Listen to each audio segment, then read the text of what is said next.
Bismillahirrahmanirrahim. Kita bertemu lagi di pertemuan kedua untuk pembahasan di mata kuliah Sistem Cerdas. Untuk kali ini akan saya berikan materi yaitu mengenai bagaimana kita menyelesaikan masalah dengan menggunakan decision tree. Jadi nanti kita akan membuat sebuah decision tree atau pohon keputusan berdasarkan data yang kita punya. Kemudian nanti dari hasil decision tree ini saya akan memberikan konsep mengenai bagaimana kita melakukan pencarian data dari hasil decision tree. Khusus untuk konsep pencarian akan lebih fokus, akan lebih detail lagi, Anda akan mendapatkan di mata kuliah Machine Learning di semester depan. Seperti yang sudah pernah saya bahas dulu di pertemuan pertama, bahwa turunan dari mata kuliah Sistem Cerdas, Anda akan mendapatkan mata kuliah turunan, yaitu yang pertama adalah Machine Learning, ya, atau pembelajaran mesin, atau lebih detailnya, lebih jelasnya lagi adalah Artificial Intelligence. Kemudian Anda akan dapat mata kuliah Data Mining, dan satu lagi adalah Deep Learning yang akan dapat di semester 7. Ini adalah mata kuliah yang berhubungan atau turunan dari sistem cerdas. Jadi sekali lagi yang akan saya bahas di sini adalah konsep-konsep di dalam sistem cerdas atau konsep-konsep di dalam artificial intelligence. Supaya tidak bertumpuk, sekali lagi nanti fokusnya Anda akan dapat di mata kuliah turunan yang sudah saya sebutkan tadi. Sebelum kita bahas lebih jauh, saya akan sedikit bahas, yaitu di proses saya akan review dulu. Ya, ini adalah hasil pembahasan yang minggu lalu atau video sebelum ini. Sistem cerdas adalah merupakan sebuah kajian yang membuat mesin untuk melakukan pemecahan masalah yang dilakukan oleh mesin tentunya. Tetapi kita akan melakukan atau membuat mesin itu menjadi lebih cerdas sehingga perlakuan atau pola pikir dari mesin tersebut akan mirip dengan manusia. Ya, tapi sekali lagi seperti yang video saya jelaskan, pola pikir manusia lebih daripada mesin. Jadi jangan dibolak-balik ya permasalahan ini. Jadi kita hanya membuat mesin yang pola pikirnya hampir sama dengan manusia. Tentunya nanti kita menggunakan beberapa formulasi dan sifatnya adalah stabil. Jadi artinya mesin itu tidak akan terpengaruh oleh lingkungan sekitarnya. Kalau manusia masih bisa terpengaruh lingkungannya. Ini adalah sekilas yang sudah saya bahas. Seperti tadi judul saya yang sudah saya sampaikan, bahwa kita akan membahas sebuah decision tree, konsep decision tree. Decision tree adalah bagaimana kita merubah data menjadi sebuah keputusan. Ya, menjadi sebuah keputusan. Keputusan itu akan menjadi aturan yang sifatnya juga stabil. Jadi kita buat satu kali, maka keputusan itu dapat digunakan secara berkelanjutan. Jadi hubungannya nanti data akan dirubah menjadi rule. Saya kasih contoh seperti ini. Yang sisi sebelah kiri ada data XYZ.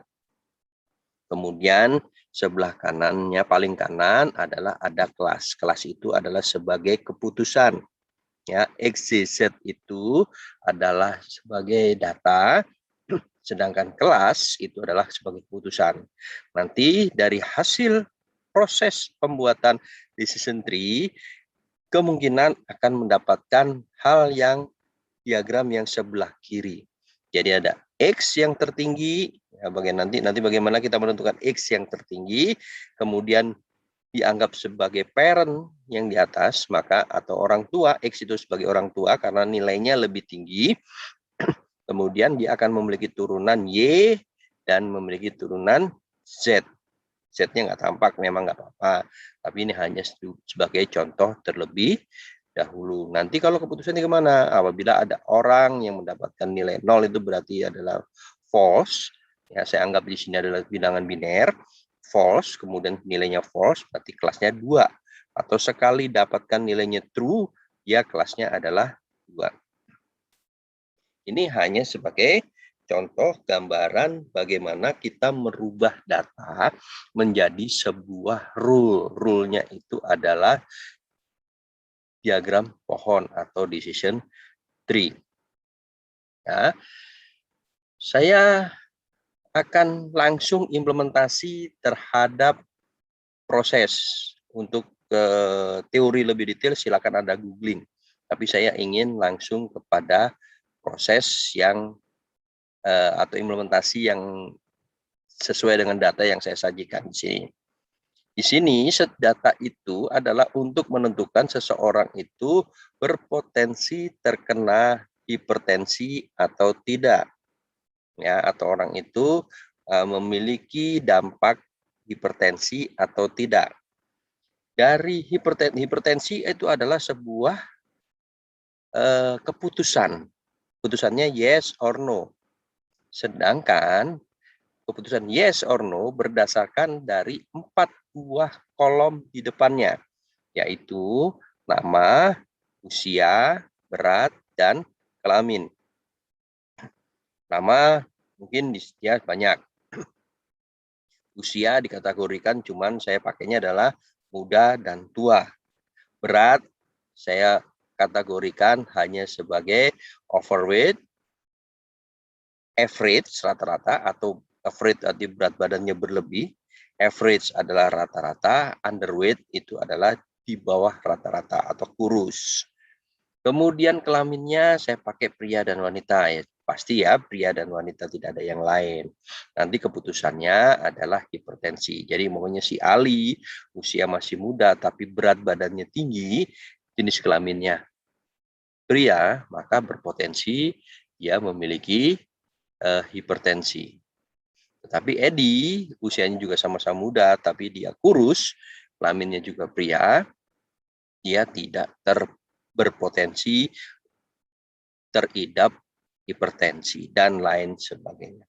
Sampai yang di bawah ada Gatot di bawah. Ya. Bagaimana kita membuat decision tree? Yang pertama adalah menentukan node terpilih. Artinya data tertinggi yang kita pakai. Data tertinggi yang di atas, paling atas itu bisa usia, bisa berat, bisa juga kelamin. Kalau nama udah pasti tidak, karena nama itu hanya sebagai identitas. Tapi data bahwa dia teridap hipertensi hanya berdasarkan usia, berat, dan kelamin. Jadi kita tentukan mana yang lebih tinggi dulu, atau yang kita menjadi parent paling tinggi. Bisa usianya, apakah semua usia muda, kemudian dia memiliki berat badannya ada 3 kategori, overweight, average, dan underweight, ya. Baru ketemu kelamin, yang paling bawah, baru ditentukan hipertensi, keputusan terakhirnya. Jadi langkah pertama adalah kita menentukan node tertinggi. Bagaimana kita mencari node tertinggi? Adalah caranya begini.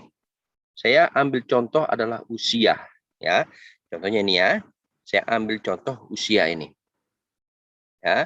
Kemudian saya ambil keputusannya ada di hipertensi. Ya.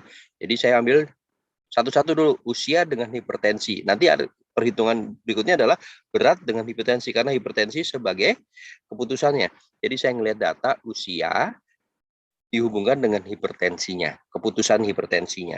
Berat juga dengan hipertensinya, nanti yang terakhir adalah kelamin dengan hipertensinya. Nanti kita lakukan perhitungan.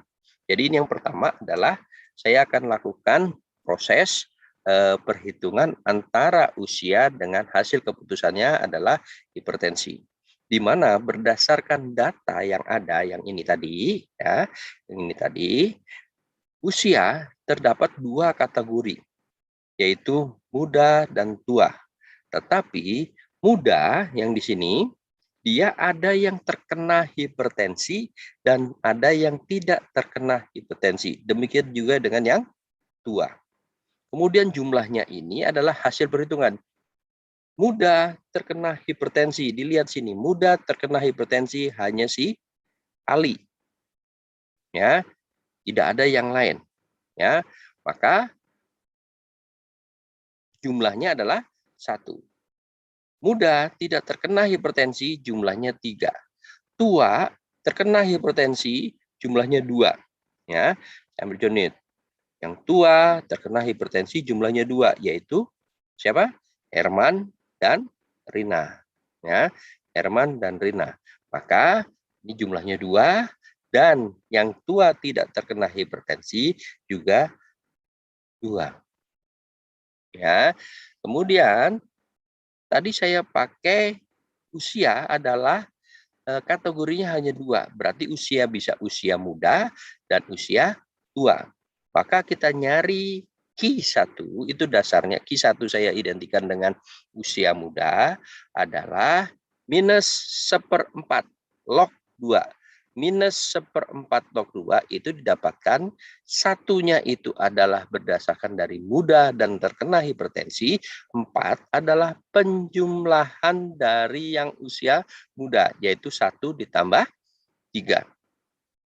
Kemudian log 2 1/4, ya, sama hitungannya. Yang 3 kemana? Yang minus, ya, dan ini minus 3/4. 3 itu dasar dari yang muda dan tidak terkena hipertensi, ya. Log 2 3/4. Maka untuk usia muda nilai Q1-nya adalah 0,81. Cara yang sama dilakukan untuk usia yang tua. Minus 2. 2 dapat dari mana? Minus 2/4. 2 didapat dari mana? 2 adalah didapat dari tua dan ya. Artinya terkena hipertensi. Per 4. 4 adalah penjumlahan 2 ditambah 2. Log 2, 2/4. Ya, sama. Minus 2/4 karena yang tua tidak terkena hipertensi juga 2, maka formulasi ini menjadi 2/4 log 2, 2/4 sama dengan 1. Dari hasil 0,81 yang untuk usia muda dan 1 untuk usia yang tua, maka kita hitung entropinya. Entropi di sini adalah untuk menghitung nilai akhir kemungkinan dari kategori dan keputusannya. Kategorinya adalah usia, keputusannya adalah hipertensi. Ya, perhitungannya kemana? Ya, 4 per 4/8. 8 ini dapat dari mana? Yang bawah dulu ya. 4-nya dari mana? 4-nya adalah didapat dari jumlah datanya, ya, jumlah data. Muda ada 2, ya, muda hipertensi, muda tidak, tua iya, tua tidak. Pertanyaannya, Pak, kalau ternyata tua yang muda itu tidak ada yang terkena hipertensi, ya mungkin 3. Tapi per 8 ini didapatkan dari penjumlahan 1 ditambah 3 ditambah 2 ditambah 4 per 8. Ya, per 8-nya ini adalah 1 ditambah 3 ditambah 2 ditambah 2 per 8. Q1 plus 4/8, Q2 juga sama. Maka kita masukkan Q1 dan Q2-nya, yaitu 4/8 dikali 0,81 plus 4/8 dikali 1. Hasilnya adalah 0,91. Ini untuk entropi usia. Ya, cara yang sama dilakukan untuk berat dan kelamin. Ya, cara formulasi untuk memilih NUT awal ini, cara yang sama dipergunakan untuk berat dan kelamin. Maka saya persingkat aja video ini, nilai entropi untuk berat, ya, berat, usia tadi ketemu ya 0,91 ya. Maka entropi dari hasil perhitungannya ini adalah entropi untuk berat adalah 0,41. Ya, untuk kelamin adalah 0,94 hasil entropi. Nanti entropi sudah melibatkan Q1 dan Q2. Dari perhitungan ini 0,91, kemudian 0,41, kemudian 0,94, dicari yang terkecil nilai entropinya, yaitu ketemunya adalah 0,41, di mana entropi 0,41 itu dimiliki oleh kategori berat, ya. Maka nilai yang ditentukan ini, yang sudah ditentukan 0,41 atau berat badan, atribut berat badan ini akan menjadi parent atau decision tree adalah yang menjadi tertinggi di atasnya. Ya, maka kalau kita lihat dia akan menjadi seperti ini. Berat akan terdiri dari 3 ya, tadi kategori kan 3 ya. Jadi berat itu tertinggi. Ada overweight, ada average, ada underweight. Di mana yang overweight ya, overweight ya, kita lihat datanya. Yang overweight yang kita lihat di sini ya, Ali, Budiman, Herman, dan Rina itu overweight akan masuk kategori overweight di sini. Tapi Ali plus, artinya dia tidak terkena hipertensi. Budiman negatif, dia tidak terkena hipertensi. Herman dan Rina terkena hipertensi. Untuk yang rata-rata, Ani dan Gatot, dua-duanya tidak terkena hipertensi. Underweight juga sama. Didi dan Edi, dia tidak terkena hipertensi. Ya, kita susun seperti ini dulu. Ya, jadi kita sudah menentukan sekarang adalah, kita sudah mendapatkan nilai atau parent paling tinggi ya, dari decision tree dari data tadi yang sudah ada, usia, berat badan, dan kelamin. Kita sudah dapat. Ya. Kemudian kita hitung lagi untuk data training di overweight. Ya. Caranya diulang lagi. Untuk yang overweight tadi ya, untuk yang overweight Ali, Budiman, Herman, Rina, maka kita dapatkan, kita kurangin. Nah, yang tadi berat badan kan tertinggi ya, maka kita dapatkan usia dan kelamin. Ya, Ali usianya muda, jenis kelaminnya pria, dia terkena hipertensi. Budiman usianya tua, kelaminnya pria, dia tidak terkena hipertensi dan lain sebagainya. Ya, maka cara yang sama, hasilnya caranya sama, yaitu data usia kita gabung dengan hipertensi. Caranya yang tadi di depan, caranya sama ini. Ya, cara ini dipakai tetap. Dan ini juga dipakai tetap. Ya, maka untuk usia dan hipertensi, untuk muda dan ya, yang ya 1 tidaknya 0. Yang tua ya-nya 2, tidaknya 1. Maka hasil perhitungan dari Q1 ke 2, kemudian kita turunkan lagi, kita lanjutkan untuk mendapatkan entropi, maka usia adalah 0,69. Kemudian kelamin juga sama. Ternyata entropinya sama.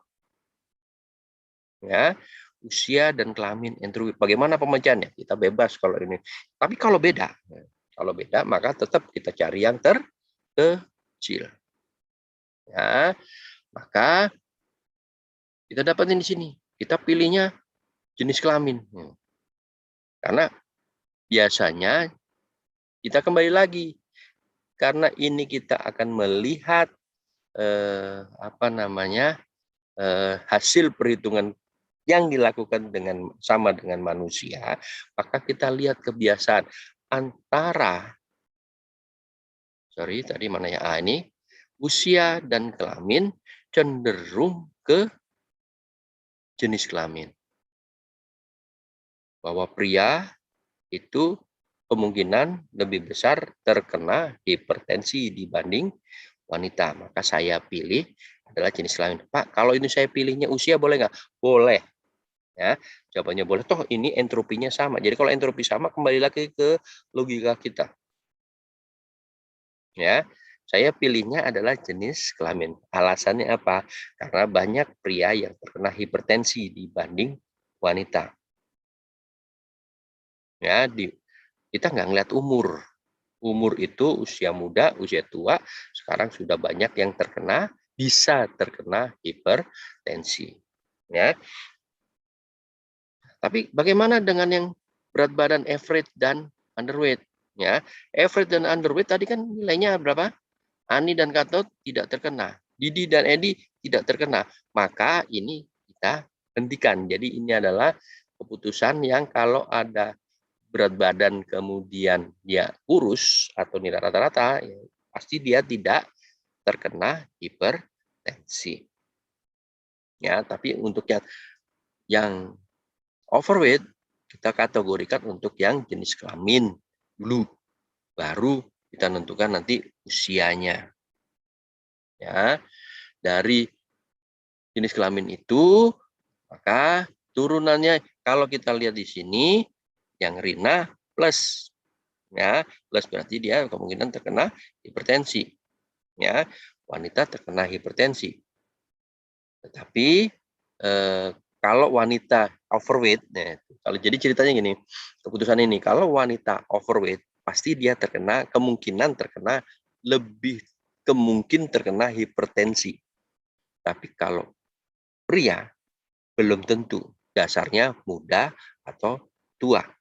Kita lihat yang usia, yang pria, ya antara Ali, Budiman, dan Herman. Ya, dari data usia tadi kita lihat, ya. Nah ini usia, kita padukan yang di atas ya, data di atas ya, Ali, Budiman, Herman, itu kita lihat usianya muda dan tua. Jenis kelaminnya sama-sama pria. Maka yang kita tunjuk adalah yang kelaminnya pria. Ternyata dari usia, kalau dia muda dan overweight, nah gitu mungkin terkena hipertensi. Tapi kalau tua, belum tentu terkena hipertensi. Jadi ini adalah cara perhitungan yang sama. Nah, cara perhitungan yang sama, maka kita dapatkan kurang lebih seperti ini. Untuk usia bisa iya dan tidak. Kalau muda iya, muda iya kenapa? Karena dia overweight, berat badan tinggi. Ya, kalau tua berat badan tinggi tapi pria, kalau tua bisa iya, bisa tidak. Ya, ini hasil dari mengubah tree menjadi rule. Kalau di pemrograman kita bisa pakai kondisi R1, R2, R3, R4 dan selanjutnya. Bolehlah. Ini saya hanya kasih contoh saja. Ya, ini hasil akhirnya. Bagaimana kita ngambil keputusannya kan gitu. Kita lihat ambil keputusan yang berdasarkan data yang kita coba masukin data. Sorry. Kita coba masukin datanya ini. Maka ternyata ada yang satu yang melakukan kesalahan di data, yaitu Herman. Ya, data yang salah. Herman tidak sesuai dengan decision tree yang sudah kita buat. Ya, Herman. Tua, overweight, pria, ya. Prediksinya tidak. Ya, ya. Kita tentukan di sini karena tidak tuanya. Ternyata ada satu yang salah. Ya, maka data Herman ini, tadi saya katakan yang overweight, pria, tua, ya dan tidak kan ya. Tapi saya ambil adalah karena ya atau tidak, kita harus ambil satu. Keputusan itu tidak boleh ya dan tidak. Keputusan itu harus satu, ya atau tidak. Ya, saya ambil adalah tidak. Overweight, pria, tua. Ya, silakan Anda prediksikan tua itu umurnya berapa kira-kira? 40 apakah sudah tua atau 50 sudah tua? Nah, silakan. Ya, tapi saya tentukan adalah tuanya adalah untuk overweight pria usianya tua, ya, dia tidak terkena hipertensi. Ya, pengaruhnya kemana? Pengaruhnya ke sini. Kalau datanya itu kita masukkan, ternyata ada satu yang salah, tidak sesuai dengan decision tree. Maka data training dari pembuatan decision tree itu akan memiliki 1/8 karena yang salah cuma 1. Data semuanya ada 8. Jadi 1/8 itu berapa sih? Nah, kurang lebih kan 12,5%. Jadi nilai kesalahan dari decision tree itu adalah dikatakan sebagai 12,5%. Didapatkan dari mana? Didapatkan dari semua data itu kita masukkan ke dalam decision tree. Didapatkan 12,5%. Apakah ini sudah nilai yang bagus? Ya nggak apa-apa kan gitu. Ini kan masih data percobaan, data training. Nggak apa-apa kan gitu ya. Bukan berarti decision tree kita salah, bukan. Kalau menyatakan salah atau benar, tadinya ada di depan di entropi, penentuan entropi tadi. Kalau salah, maka decision tree-nya salah. Di sini bisa salahnya makin besar kan itu. Ini adalah hasil dari pembuatan decision tree. Ternyata decision tree yang kita buat tadi masih memiliki 12,5% kesalahannya. Apakah sudah bisa diambil keputusan? Sudah bisa. Ya, digunakan untuk proses perhitungan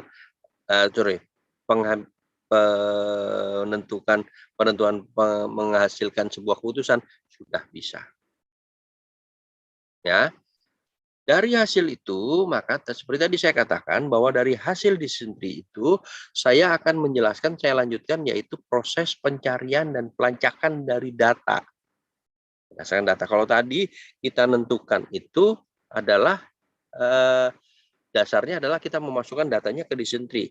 Tetapi kalau yang ini adalah proses ini bagaimana kita jalur yang akan kita gunakan di dalam proses pencarian dan pelacakan data. Jadi kalau datanya itu banyak, bagaimana jalur yang apa yang akan kita buat? Ya, jadi sebenarnya keberhasilan di dalam proses penentuan sistem cerdas adalah kesuksesan di dalam proses pencarian data. Tujuan akhirnya apa sih? Kalau kita mencari data, kita adalah mencari solusi dari suatu permasalahan dengan segala kemungkinannya. Seperti tadi, ada 12,5%. Maka kita cari solusinya. Kita bisa gunakan untuk mencari sebuah keputusan. Ya, kita gunakan untuk mencari sebuah keputusan. Meskipun keputusan kita itu masih memiliki nilai salah yang itu sebesar 12,5% yang tadi. Ya, jadi berapa ruang keadaannya? 12,5%. Jadi nilai kesalahan itu yang menjadi sebuah ruang keadaan yang dari data yang ada.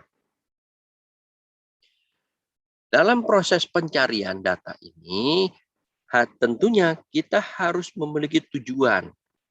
Ya, namanya mencari, kita harus memiliki tujuan. Goal based problem solving. Ya, goal based problem solving.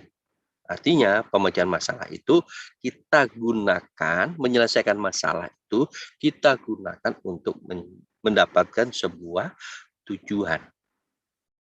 Ya, apapun jenisnya, kita bentuk jalur yang akan kita pakai, hasil akhirnya atau goals-nya harus memiliki tujuan. Di mana proses pelacakan atau pencarian data itu harus kita ketahui himpunan statusnya.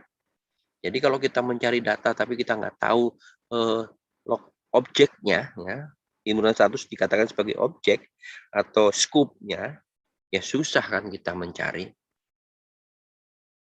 ya. Kemudian yang kita cari adalah operatornya atau formulasinya yang akan kita cari. Kemudian dari mana kita mesti cari. Selanjutnya adalah memeriksa status tujuan. Jadi kalau kita mencari, katakan kita mencari buku, ya mestinya harusnya kita cari di toko buku. Maka himpunan statusnya adalah toko buku. Kemudian dari hasil toko buku kita cari operatornya, artinya fokus yang kita cari itu apa? Katakan buku komputer, ya, buku komputer. Maka kita cari lemari. Kalau kita masuk ke Gramedia, maka kita cari koridor yang isinya adalah buku komputer. Kemudian status mulai, kita cari dari mana? Apakah dari pinggir kiri, pinggir kanan, atas, atau bawah? Ya. Kemudian baru kita memeriksa status tujuan, kita dapatkan buku yang kita cari. Coba bayangkan kalau kita nyari buku, nyari sebuah buku, tapi kita nggak tahu ada di mana. Anda carinya ternyata di Matahari, ya. Matahari Department Store, yang nggak bakal ada ya. Kita carinya di Anamasa, ya nggak akan ada. Ya, Pak makan dulu ya, silahkan kalau makan dulu sih.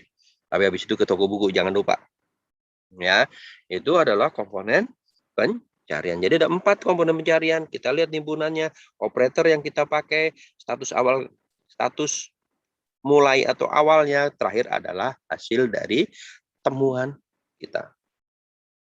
Ya, kalau lebih detail lagi deskripsikan ada initial state, status awal, operator, kemudian state space, kemudian jalur, page cost, ini kalau kita hitung biayanya gitu ya, kemudian goal test ya, kurang lebih sama nih ya, dari hasil yang tadi ini, yang 4 ini ya. Kalau saya mau detailkan lebih detail lagi bahasanya ya, ya boleh-boleh aja, karena jalur juga termasuk proses untuk mencari. Kayak tadi buku kita cari dari atas dulu, kita urut dari atas dulu baru turun satu-satu. Kalau nggak bisa kita ngelihat ngilang-ngilang atau acak random, kita nyari buku akan bisa jadi nggak ketemu.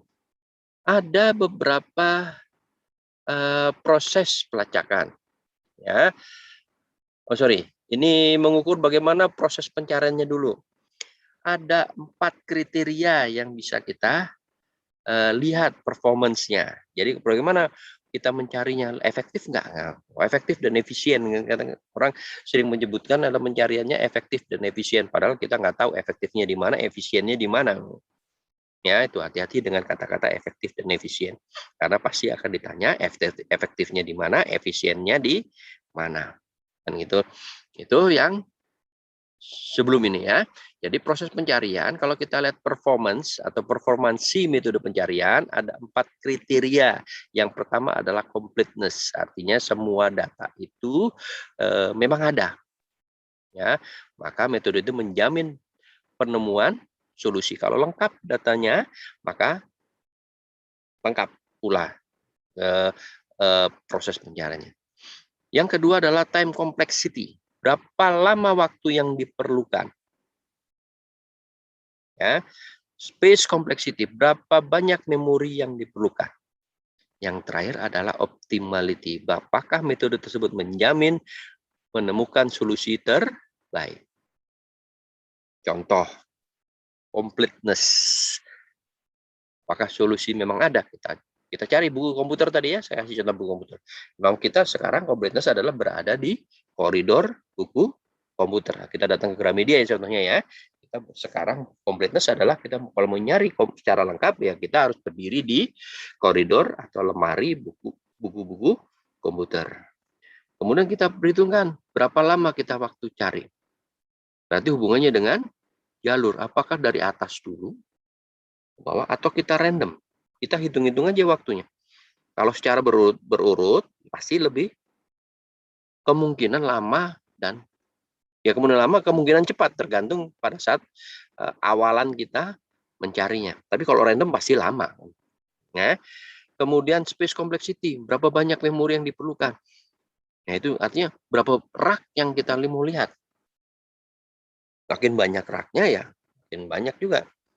Contohnya kayak Kalau Anda datang ke mana ya, ke Gramedia juga ya, Anda lihat buku masak tuh lemarinya lebih panjang daripada buku komputer.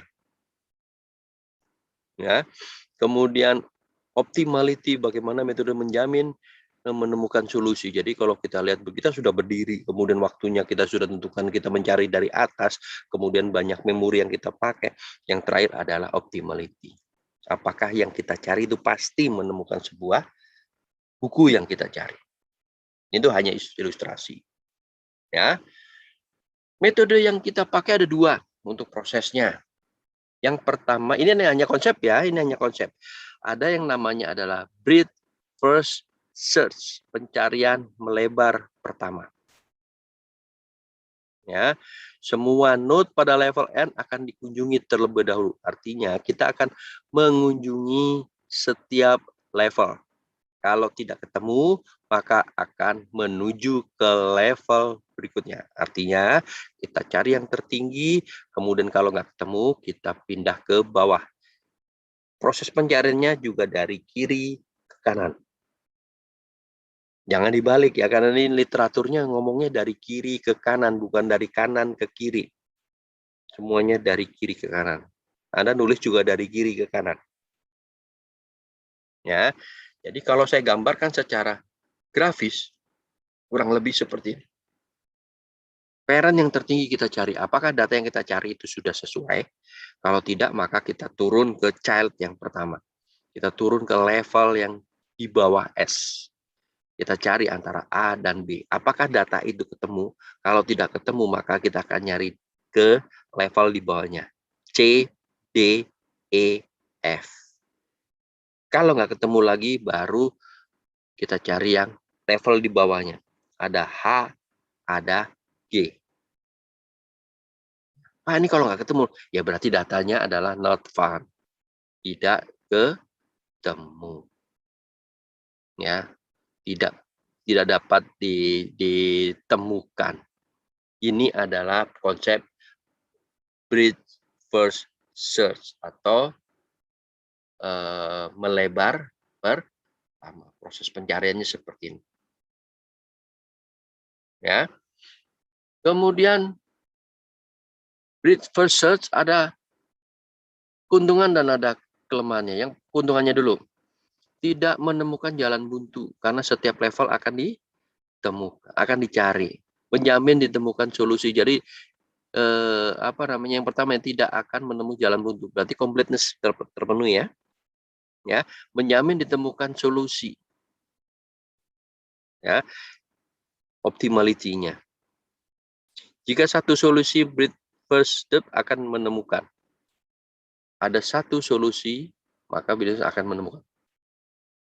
Ya, pasti akan ketemu. Kalau ada karena kita mencarinya di setiap level. Tetapi kelemahannya pasti membutuhkan memori yang cukup banyak. Karena kita carinya adalah per level. Ya, butuh waktu yang lama. Seperti Anda datang ke toko buku, tadi saya ilustrasikan lagi ke toko buku. Anda nyari sebuah buku, kalau Anda lihat dari atas ataupun dari bawah, berurut dari atas. Setelah ketemu, maka baris kedua, nggak ketemu, baris ketiga, nggak ketemu, terus selanjutnya. Ya, maka waktu yang kita cari cukup lama. Ya. Metode yang kedua adalah deep depth first search, mendalam pertama. Proses pencarian dilakukan pada semua anaknya, arti child. Ya, sebelum dilakukan pencarian ke node-node yang selevel. Saya kasih contoh aja langsung. Contohnya ini. Jadi kita ngelihat dari kiri. Kalau S tidak ditemukan, data di S itu tidak ditemukan, maka kita ngelihat data di A. Kalau di A tidak ditemukan, maka kita ngelihat di C dan D. Ya, jadi kita ngelihatnya adalah child-nya A, C, dan D. Kalau nggak ketemu lagi, maka ya tidak kembali ke A atau tidak kembali S, tapi kita ngelihat root yang di sebelah kanan. Kita larinya ke B. Ya, kemudian kita dari dari E. Kalau B tidak ditemukan, B tidak ditemukan, maka kita nyari E. Bukan ke F ya. Bukan ke F. Jadi ke E. Di E tidak bertemu, maka kita ngelihat ke child-nya, karena itu ada child-nya, ada anaknya. Maka kita lihat H dan G. Kalau G nggak ketemu, maka terakhir adalah kita carinya ada di F. Ya, proses pencarian deep first search. Jadi kita ngelihat adalah satu turunan dulu. S punya child-nya adalah A, maka kita ngelihat keturunannya. Kalau nggak ketemu di turunan A, maka kita pindah ke B. B ternyata punya dua anak, E dan F. Kita lihat E. Oh, E ternyata sudah punya anak, maka kita ngelihat sampai ke anaknya, G dan H. Kalau nggak ketemu, terakhir baru kita lihat F, paling akhir. Oke, ini konsepnya. Tadi ada breadth first search dan depth first search, akan detail Anda akan dapatkan di mata kuliah machine learning. Jadi urutannya seperti apa Anda akan dapat. Saya hanya menjelaskan di season 3. Tapi proses jalur di dalam proses pencarian di season 3 harus saya sampaikan. Supaya nanti pada saat machine learning Anda sudah siap. Ya. Sama dengan breadth first search, depth first search memiliki keuntungan. Pertama, memori yang relatif kecil. Lain dengan breadth first search tadi. Memorinya besar karena kita ngelihat satu urutan. Keuntungan, secara kebetulan akan menemukan solusi tanpa harus menguji lebih banyak karena kita ngelihat satu parent. Satu turunan ya. Satu turunan. Kalau turunan itu sudah melihat dampak, maka turunan yang sebelahnya saudaranya nggak perlu dilihat. Ya. Lain dengan tadi yang pertama, kita ngelihat semuanya. Mulai dari parent paling tinggi sampai child paling rendah akan dicari, dibaca completeness-nya benar-benar. Tapi kalau ini enggak, satu turunan sudah ketemu, berhenti. Ya, keuntungan. Tapi memiliki kelemahan. Kemungkinan tidak ditemukan tujuan yang diharapkan. Udah capek-capek muter kan ibaratnya gitu ya, udah capek dari parent sampai child paling rendah, kemudian naik lagi sampai di bawah lagi, ternyata tidak ditemukan. Artinya apa? Waktu yang dibutuhkan mungkin lebih panjang. Ya, kekurangannya hanya akan mendapatkan satu solusi. Artinya apa? Kalau nanti sebelah kanannya ternyata memiliki kategori yang sama atau nilai yang sama, itu nggak temukan. Sekali ketemu berhenti kok. Depth first search itu apabila ada data yang ditemukan pertama kali dicari, maka itu berhenti. Ya, tidak dilanjutkan pencariannya karena meskipun data selanjutnya ada, ya udah nggak terbaca. Lain dengan tadi yang pertama. Ketemu, dilanjutkan sampai terakhir habis. Oke, ini adalah keuntungan dan kelemahan dari depth first search. Oke, selesai. Ya. Sekali lagi, mata kuliah ini adalah hanya sebagai konsep bagaimana kita menerapkan sebuah artificial intelligence. Inti dari pokok permasalahan untuk pertemuan kali ini sebenarnya hanya ada di decision tree. Ya, silakan Anda klik karena materi tadi contoh yang saya berikan banyak sekali di menggunakan contoh yang sama karena saya juga menyadur dari buku kan gitu ya. Metodenya juga sama gitu ya. Caranya juga sama, datanya mungkin yang dipakai adalah sama karena kita menggunakan buku yang sama. Ya. Nah, silakan Anda googling caranya gimana sih bikin decision tree. Ya, kalau Anda belum jelas, silakan lakukan googling. Kalau nggak jelas lagi, biasa Anda diskusikan di WhatsApp group. Nggak jelas lagi. Oke, demikian. Terima kasih atas perhatiannya. Tetap semangat belajar dalam kondisi pandemi seperti ini. Jaga kesehatan. Waktunya 5M ya. Dan sekali lagi tetap semangat dan selalu optimis untuk jaga. Sekian.